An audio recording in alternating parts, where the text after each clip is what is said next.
Okay, mga ka-OFW, kung naghahanap kayo ng lugar na pasyalan, tapos ayaw nyo yung gumastos, nako, eto, recommended to mga ka-OFW kasi aksidente na napunta ako dito sa may City Hall again, ano? Tapos naglakad-lakad ako mga ka-OFW at napadpad ako dito, oh. Pakita ko sa inyo, ha. Ayan, mga ka-OFW, ang ganda nitong area na to. Tapos doon sa may dulo, makikita ninyo ang Marina Bay Sands. Ayan, yung Fullerton Hotel nandoon. Malapit na to sa Marina Bay Sands mga ka-OFW. Tapos eto, makikita nyo yan. Tapos eto mga ka-OFW, ang ganda ng structure na to. Ang tawag daw dito ay Victoria Memorial Hall. Ayan, diba? Nakita nyo yan mga ka-OFW. Ang dami din mga ka-OFW na nagde-day off dito. Oh. Dito lang sila nakatambay. Ayan, sa mga ano na yan, sa mga damuhan na yan dyan, sa lilim ng malalaking kahoy na to. Ang galing, ano?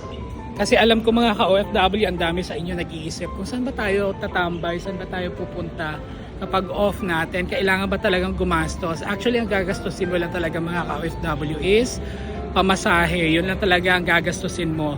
Kung ayaw mo talagang gumastos, ayan, eto mga libreng pasyalan mga ka-OFW. Tapos yung tulay na yun mga ka-OFW, papunta ata yan sa Marina Bay Sands. Hindi ako sigurado, ha. Meron din pinagkakaguluhan dito mga ka-OFW. Eto, tingnan natin ha kung anong meron dito. Ayan mga ka-OFW, nagbibenta dito ng ice cream na nakalagay sa ano, tinapay. Check natin ha.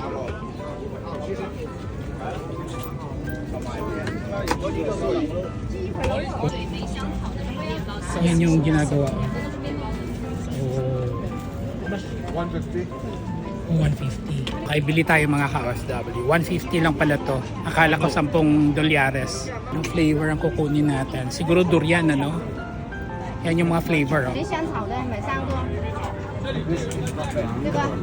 Okay, pipila lang tayo dito. Eto mga ka-OFW, no, hindi mo na kailangan talaga ng sobrang gastos kasi pag nagutom ka, kung wala ka namang baon or gusto mo ng refreshment, yan, meron dito si Manong nagbebenta ng ice cream, $1.50 lang. Okay? So tipid na tipid ka na mga ka-OFW. Okay. 150 uncle, ha?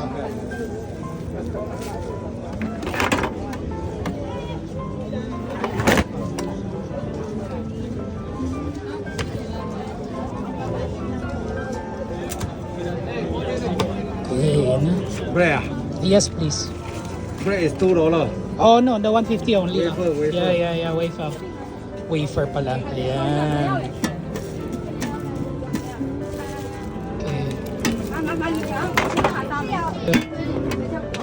Okay. Ito na mga ka-OFW, wafer pala yung ano niya, nakalagay dyan.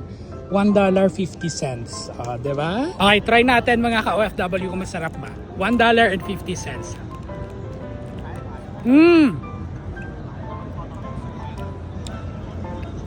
Sarap!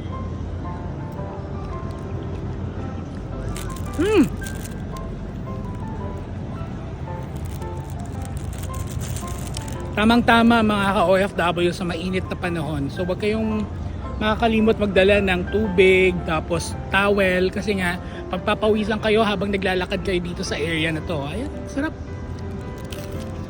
Tapos na tayong kumain ng ice cream mga ka-OFW. Naglalakad-lakad lang tayo konti. Tapos pag naglakad kayo mga ka-OFW, makikita nyo dito yung National Museum ng Singapore. Ayun, no? Ayan mga ka-OFW yan. Papasukin natin yan mamaya. In fairness dito mga ka-OFW, ang daming magagandang building. Puro mga pang Instagram. Ang gaganda mga ka-OFW. Ito papakita ko sa inyo, ha. Tada! Ayan mga ka-OFW. Hindi lang nabibigyan ng justice ng camera natin ngayon. Pero sobrang ganda nitong The Arts House at the Old Parliament mga ka-OFW. Wow! Ganda! Parang nasa ibang ano ka, nasa ibang bansa ka. Parang nasa Europe.